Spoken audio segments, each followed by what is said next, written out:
McDonald's sells billions of burgers every year. So you'd think the secret to McDonald's success would be simple: sell more burgers. But here's the strange part. McDonald's doesn't need to make most of its money by owning and operating every restaurant itself.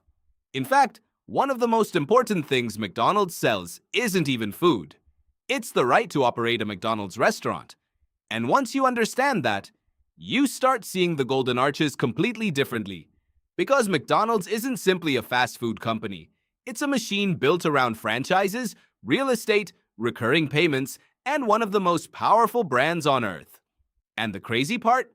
The burger is only the beginning. Think about the last time you walked into McDonald's. You probably thought you were buying a burger, maybe fries, maybe a Coke, maybe a McFlurry. But from McDonald's perspective, something much bigger is happening.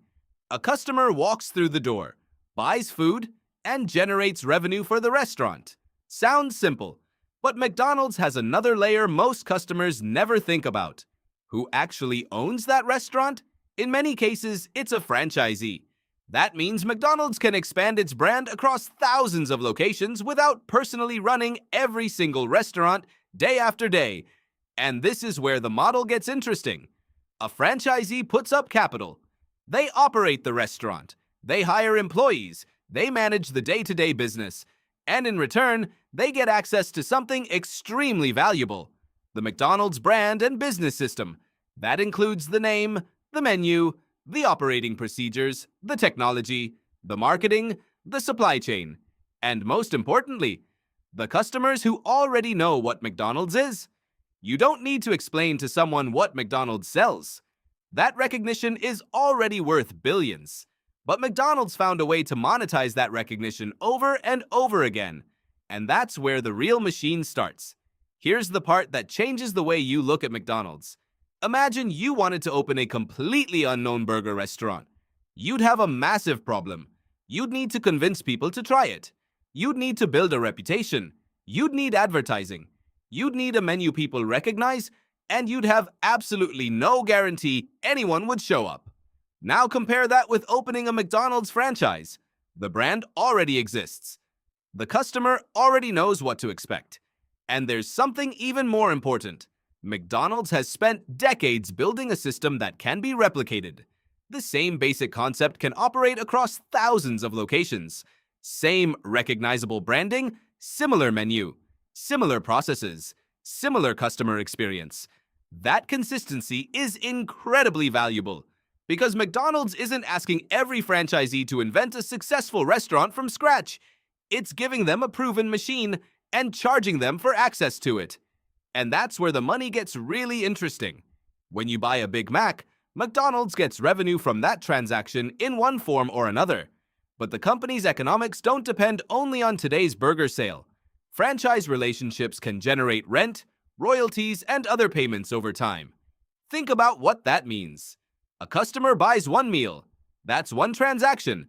But a successful McDonald's location can generate economic value repeatedly, day after day, month after month, year after year. That's a completely different business model from simply asking, how many burgers can we sell today? McDonald's is interested in something bigger. How much economic value can each restaurant generate over its entire lifetime? And that's why location matters so much. Because a McDonald's in the right location can become an incredibly valuable asset. A busy intersection, a highway exit, a shopping area, a neighborhood with constant traffic. The restaurant isn't just sitting there selling burgers. It's occupying a piece of real-world territory where thousands of potential customers pass every day. And McDonald's has spent decades building a network around locations like these. But here's where people make a mistake. They hear this and say, so McDonald's is really just a real estate company. Not exactly. And that's an important distinction. McDonald's does have significant real estate exposure, and its business model has historically used property and leasing as an important part of the franchise system. But calling McDonald's only a real estate company misses the bigger picture. The real genius is the combination. Think about what McDonald's can potentially bring together: a powerful brand, a standardized operating system, franchise operators, prime restaurant locations, recurring franchise payments, and millions of customers who already know the product. Each piece strengthens the others. The brand attracts customers. Customers make locations valuable. Valuable locations attract franchise operators. Franchise operators expand the system. More locations make the brand even more familiar. And that familiarity brings in even more customers. It's a feedback loop. And once a company gets a feedback loop like this working at enormous scale, it's incredibly difficult for a new competitor to reproduce. But there's another reason McDonald's became so powerful: scale. Imagine you own one independent burger restaurant. You need to think about everything: ingredients, packaging, marketing, employees, equipment, technology, suppliers, customer traffic. And if something goes wrong, there's no giant organization behind you. Now multiply that problem across thousands of restaurants. That's where McDonald's scale becomes an enormous advantage. When you're operating a massive global system, tiny improvements can become huge numbers. Save a few cents here. Improve efficiency there. Increase customer frequency slightly. Improve ordering technology. Optimize the menu. Improve restaurant layouts. Each change might seem insignificant at one location, but multiply it across a giant network, and suddenly you're talking about serious money. This is one of the most important lessons in business.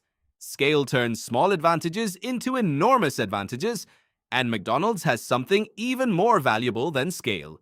It has habit. Think about why people choose McDonald's. Sometimes it's because it's cheap. Sometimes it's convenient. Sometimes you're hungry and don't want to think. But there's another reason. You know what you're getting. If you're driving through a city you've never visited, you might not know which local burger restaurant is good, but you see the golden arches, and you already understand the basic proposition. You know the brand. You know the menu. You know roughly what the experience will be. That's powerful, because consumers don't always want the absolute best option. Sometimes they want the option they understand. And McDonald's has spent decades turning familiarity into a competitive advantage. That creates something every business wants: repeat behavior. And repeat behavior is where the real money starts to compound. Here's the biggest lesson hidden inside McDonald's. The burger isn't the most impressive part. The impressive part is the system surrounding the burger. McDonald's figured out how to take something relatively simple, a hamburger, and build an enormous business architecture around it. The restaurant becomes a standardized operating unit. The franchise model helps expand the network. The brand attracts customers. The locations create convenience. The supply chain supports consistency. The marketing keeps the brand culturally relevant. And technology continues making ordering and operations more efficient. All of those pieces work together. That's why copying McDonald's isn't as easy as opening a restaurant and selling burgers for less. A competitor can copy the burger, they can copy the fries, they can even copy the colors, but copying decades of brand recognition, locations, operational knowledge, franchise relationships, and customer habits, that's much harder. And that's where McDonald's has built its moat.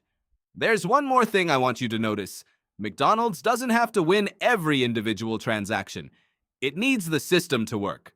A customer might spend $8 today, then come back next week, then bring their kids, then stop at a different location while traveling, then order through an app, then visit a franchise restaurant near work. One customer can create value across hundreds of interactions over many years. That's why the biggest businesses don't obsess only over how much money did we make from this customer today. They think about how much value can this relationship create over time. And that distinction separates a simple transaction from a scalable business model. So let's go back to the question we started with. Is McDonald's a burger company?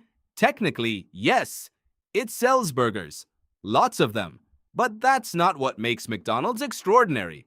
The extraordinary part is what happens around the burger. The franchise system, the locations, the brand, the recurring payments, the operating model, the supply chain, the technology, the customer habits, the scale. The burger gets you through the door. The system is what built the empire. And that lesson applies far beyond fast food. The most valuable thing a company sells isn't always the thing sitting on the shelf. Sometimes the real product is the system behind it. Apple doesn't just sell phones, Costco doesn't just sell groceries, Amazon doesn't just sell products, and McDonald's doesn't just sell burgers. The strongest companies build machines that make customers, employees, partners, technology locations, and money work together. That's why McDonald's can sell something as simple as a hamburger. Thanks for watching and subscribe.